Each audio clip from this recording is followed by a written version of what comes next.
Hai, selamat petang. Hari ini kita akan belajar tentang new function from all function.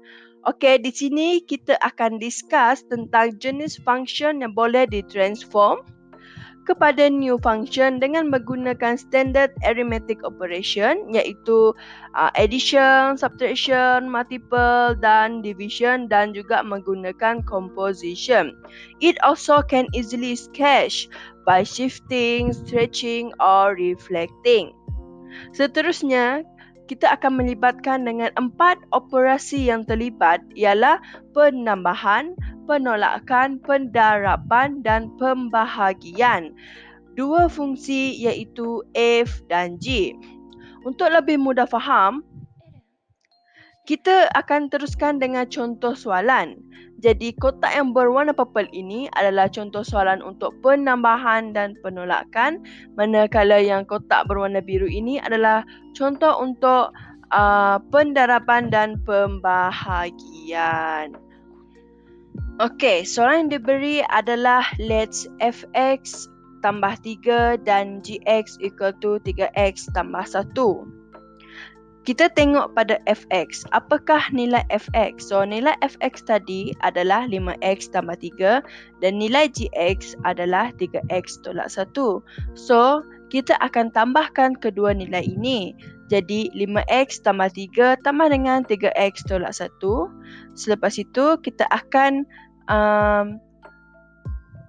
mengiranya seperti biasa, seperti 5x tambah 3x, 3 tambah tolak 1 akan mendapat 8x tambah 2. Sama juga dengan differences, produk dan quotient. Another contoh, kita boleh tengok operasi pendaraban di mana function, di mana fx dan gx didarab, di mana 5x di mana 6x tambah 3 didarab dengan 2x tolak 1. Kira seperti biasa dan mendapat dua jawapan iaitu x equal to 1 over 2 dan x equal to negative 1 over 2. Akan tengok kepada composition of function. Dalam composition of function ini, kita akan menggunakan dua function dan equation ini juga dipanggil sebagai f compose of g of x. So kamu jangan confuse ya kalau dia cakap f ada macam O dan G, dia bukan maksud dia bukan darab, maksud dia adalah f compose to g of x. So untuk lebih senang mudah tahu macam mana cara buat dia, kamu boleh tengok contoh soalan ini. So soalan memberi let fx equal to negative 2x kuasa 2 tolak 3 dan gx equal to 4x.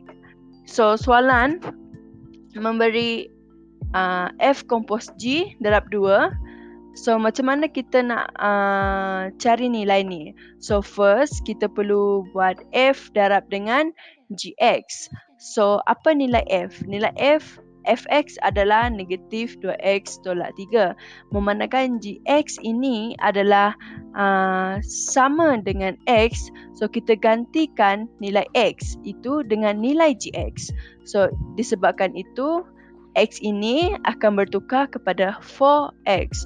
So that's why dia akan jadi negatif 2 darab dengan 4x kuasa 2 tolak 3 dan kira kita akan dapat negatif 32x kuasa 2 tolak 3. Setelah kita mendapat jawapan dia ini bukan final answer. Memandangkan soalan dia minta x itu digantikan dengan 2. So kita gantikan x itu dengan 2. So kita kira akan mendapat negatif 131. Sama juga konsep dengan dua soalan ini. Okay. Next adalah kita mencari domain of composite. So domain is a range number replacing x value to ensure the function is working. So untuk lebih faham, kita boleh tengok kepada contoh soalan ini.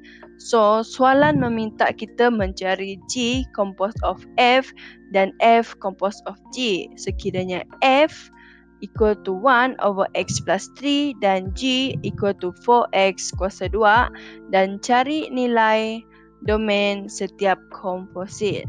So seperti biasa, kita mempunyai dua step. So di sini kita boleh tengok, so kita akan cari nilai f composed of g dan kita akan gantikan nilai x itu dengan gx. So masukkan nilai gx itu adalah 2x kuasa 2. So dia akan dapat 1/2x kuasa 2 tolak 3. So selepas kita mendapat dia punya jawapan ini, kita akan cari dia punya domain. Apabila melibatkan fraction, untuk mencari domain, kita akan menggunakan dia punya dominator. Okay. Kita akan menilaikan atau menggunakan dia punya dominator not equal to 0. So 2x kuasa 2 tolak 3 not equal to 0. Dan kita akan kira seperti biasa. So kita akan dapat tambah tolak square root of 3/2. Sama juga dengan g composed of x. Sama juga cara dia, tapi jawapan dia adalah, dia punya domain adalah x not equal to 3. Next adalah translation, di mana translation melibatkan 4 rules, iaitu rule yang sebelah kanan ini adalah untuk change in fx secara vertically, dan di sebelah kiri saya ini pula adalah untuk change in x horizontally. Jadi rules yang pertama adalah y equal to fx plus c, di mana graf akan bergerak kepada c unit ke atas, manakala yang kedua adalah y equal to fx tolak c, dan graf itu akan bergerak secara c unit ke bawah. Yang ketiga adalah y equal to f dalam kurungan x plus c, di mana graf itu akan bergerak c unit ke kiri, dan akhir sekali adalah y equal to f x tolak c, di mana graf akan bergerak c unit ke kanan. Okay, first, ini adalah graf y equal to x kuasa 2. So, cara yang pertama perlu kita buat adalah tukarkan y equal to x kuasa 2 untuk y equal to fx.